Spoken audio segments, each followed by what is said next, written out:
Hello again, friends, and welcome to tonight's segment here on Doc G's Wine and Spirits Review. As you can see, I'm inside, and I must tell you, I don't know what your zip code is, but in this zip code, we haven't seen the sun for about a week. I would love to be poolside, out in the sun, and sharing the information I'm about to share with you, but here I am, stuck in my wine cellar, ready again to share a great summer drink for you that as soon as summer starts, we will all be able to enjoy. I know it's summer on the calendar, but in this zip code, it's having a very, very sluggish start. So enough of that. I'm going to open a bottle of this bubbly here. Allow me to wet my whistle, and then I'll explain just what we're going to do tonight.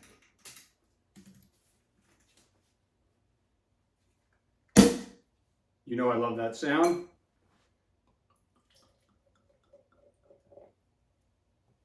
A little toast. Cheers. And welcome. Well, that's very good. So, tonight's theme is going to be about spritzes. I was doing some work on the internet, and lo and behold, I came across these spritzes called Hugo Spritz. They have apparently originated in Italy. I don't want to take a lot of time talking about them. I'll let you read up on them with the extra information that I post for you. But the ingredients of Hugo Spritzes are very dependent upon the use of Prosecco. And that's what you have here in front of you. And they are also very dependent. The other star of the show is the elderflower liqueur. And I'll talk about that one in a minute. I've used it before in maybe a spot 2 years ago. It's going to be featured here tonight. And as you can see, we're also going to feature some gin. So since I have a lot of cocktail building to do, let me begin. So the first drink that we're going to prepare is the traditional Hugo Spritz. And the Hugo Spritz, let me tell you what the ingredients are, and then I'm actually going to make one here for you. It's going to contain elderflower liqueur, and as I said, I would talk about that. Please, if you're going to use elderflower liqueur, do not substitute from Saint Germain. I know there are others out there.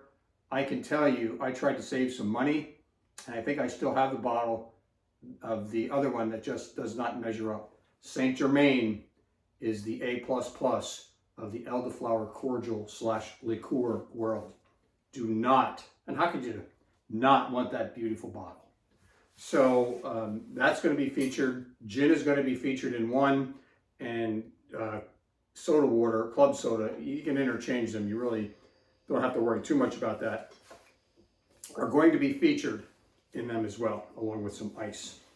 So the first one, the Hugo, made with just white Prosecco, which is an Italian sparkling, which is in the white version, the grape called Glera, Glera. I'll post a little bit about that.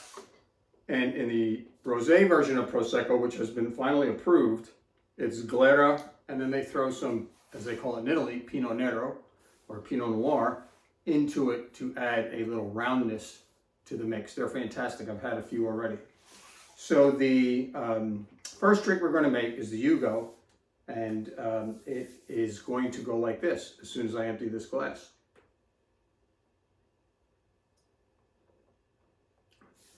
You need, for the Hugo, I forgot to mention a lime wedge and mint leaves at the end. They call on you to scrunch up gently a few mint leaves, which I'm doing here. Love the smell of mint. Mint always makes a fantastic mixer. Scrunch them up to release the essence. We'll put that aside. And then it calls for the gin. And they're saying 1 ounce. So you know my rule. Usually 2 ounces, but for the first time I'm making this drink, I'm going to stick with the 1. The 1 ounce goes in there. And I'm using botanist gin because I find that botanist gin, being one of my favorites, also mixes well in a whole range of drinks that you would make with gin. Then look at this wonderful bottle. We're going to use 1 ounce of this. very aromatic. And if you haven't had it yet, I highly suggest you try this drink at some point, these spritzes that we're sharing tonight. And we let that in there for a little bit. Now I'm going to talk a little bit about it because they want this to steep for about a minute or two. So I'm sure I can fill a minute or two for you while that swirls around. So the Prosecco that I have here for you, I'll actually talk a little bit about it. If you go into wherever you shop for your wine and spirits, there are all ranges of Proseccos, and the Prosecco that I'm recommending here doesn't have to be this one. I happen to love this one. I ran into this one years ago.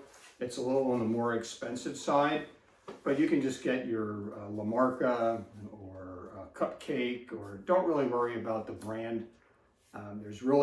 There is some variation in Prosecco, but especially in this drink, nothing that's going to alter the outcome of what's in this glass.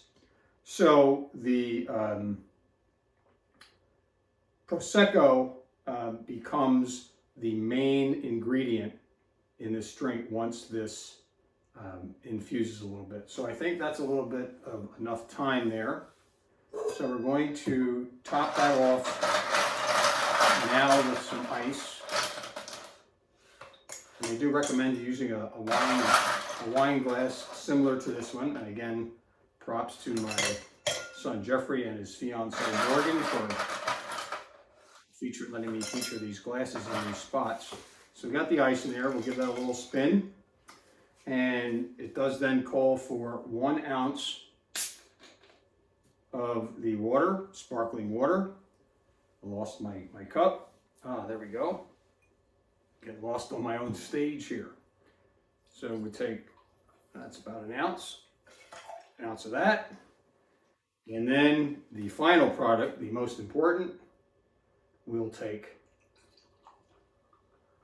4 ounces of, let that fizz die down, of Prosecco. Pour it in. Garnish it off. Again with the mint. Little squeeze of a lime.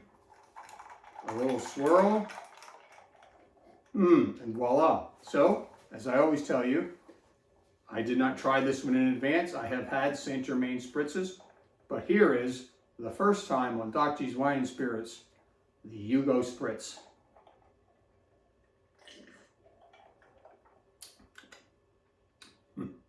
Wow, that needs a sunny day.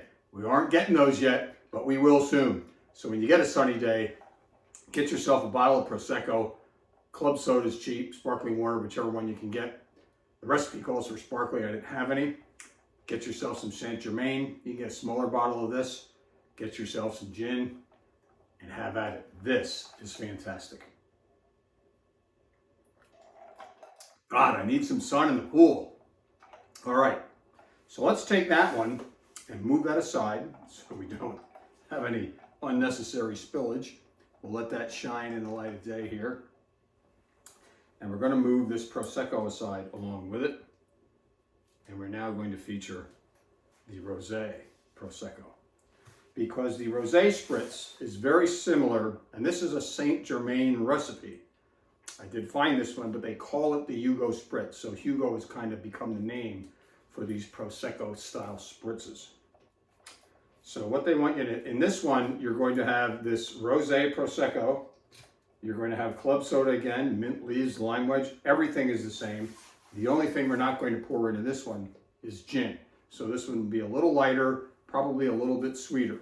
And there's no need to steep the mint leaves or throw any mint leaves in advance. So one thing I also want to mention about Proseccos, I get to have that sound 2 times in a spot. Let me just taste this. Just because I can.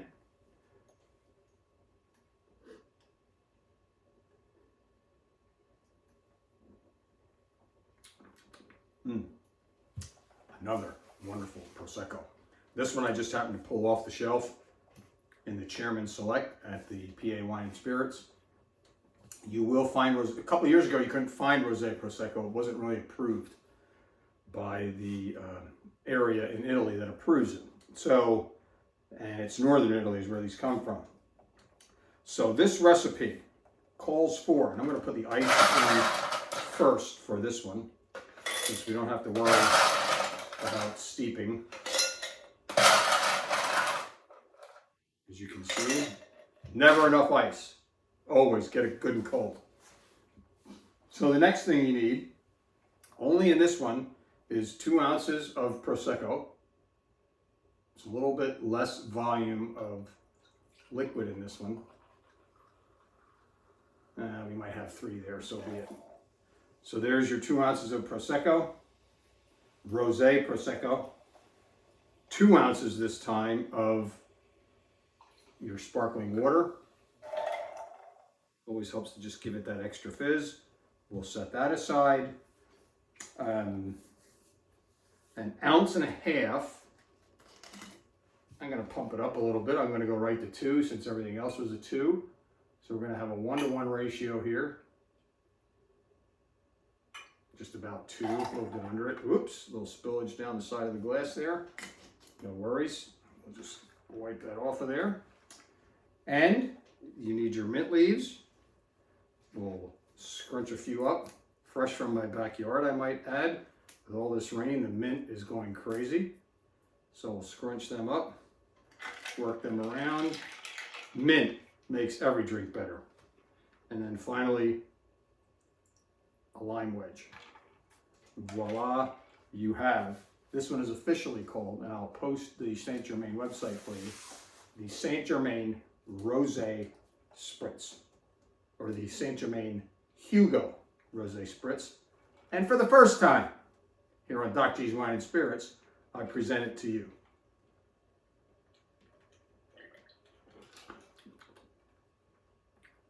Not quite as potent as the first one. Very, very refreshing. We need some sun quickly. Please tell them in the southeast corner of Berks County, Pennsylvania, we're dying for some sun. So there you have it. These spritzes are also a brand of summer drinks that allow you to, you know, this is Doc G's Wine and Spirits. This episode allowed me to blend wine and spirits in a way that will make you a great bartender and will be very refreshing throughout the summer. Spritzes there are all kinds of spritzes available in the world of cocktail making. You got your Aperol spritz. There's other different kinds of spritzes that you can make. It looks like I'm going to have to do a segment just on spritzes, but this will be our introductory segment on them. And so there you have it. I wish you could vote with me. I don't know which one I want to say goodbye with, but I think that's an easy answer for me because this has gin, and you know how much I love gin. So here's hoping for some sun. Hopefully we can be singing bars of Here Comes the Sun and making ourselves some Aperol spritzes to refresh us when we're sitting in that warm and hot sun that hopefully will be here by the 4th of July. So thanks for tuning in. We'll see you again soon. And cheers.